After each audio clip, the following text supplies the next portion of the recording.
Over the past 3 years, Syria's Air Force has rained death on more than 21,000 civilians. Their bodies ripped apart by exploding barrel bombs, missiles dropped on homes, businesses, bus stops, even hospitals. These war crimes have been well documented. Not so the part played by the shadowy world of offshore finance. Behind the scenes, companies using offshore tax havens were accused of supplying fuel to the Syrian Air Force. In 2014, multiple governments, including the UK and US, issued bans on doing business with these companies. But now, a new global investigation has revealed that a Panamanian firm helped these companies operate as attacks in Syria continued.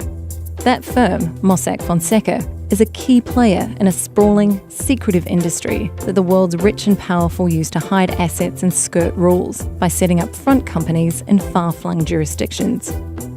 More than 300 journalists trawled through millions of leaked records from Mossack Fonseca to expose an alarming list of clients involved in bribery, arms deals, tax evasion, financial fraud, and drug trafficking.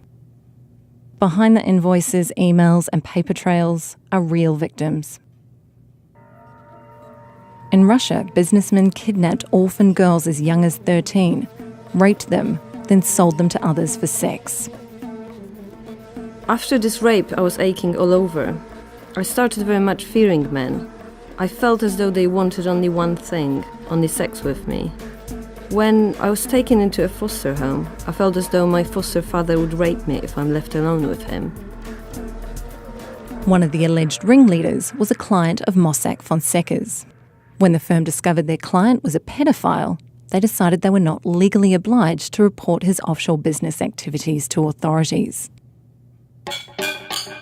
In Uganda, a company that wanted to sell a prospective oil field paid Mossack Fonseca to help it avoid $400 million in taxes.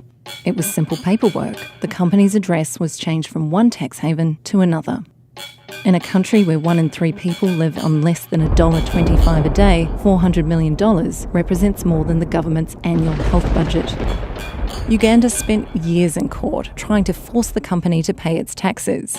Meanwhile, hospitals in the shadow of the oil field lacked funds for even the most basic equipment. Patients slept on floors. They were asked to bring their own medical supplies, like sterile gloves and cotton balls. It was a surprise to me because I expected all this equipment to be at the health center. When all these things are not there, nurses say we cannot work on you. At times, we are forced to leave and return home unattended to. Some women have lost their lives and babies. Uganda ranks among the worst 10 countries in the world for high maternal, newborn and child mortality rates due to a lack of access to good healthcare. The offshore industry has recently come under fire for enabling dubious activities like these. But firms like Mossack Fonseca have helped clients continue to operate behind a veil of secrecy. Until this shadowy world is held accountable, international criminals will keep doing business, tax dollars will be dodged, and bombs will continue to fall.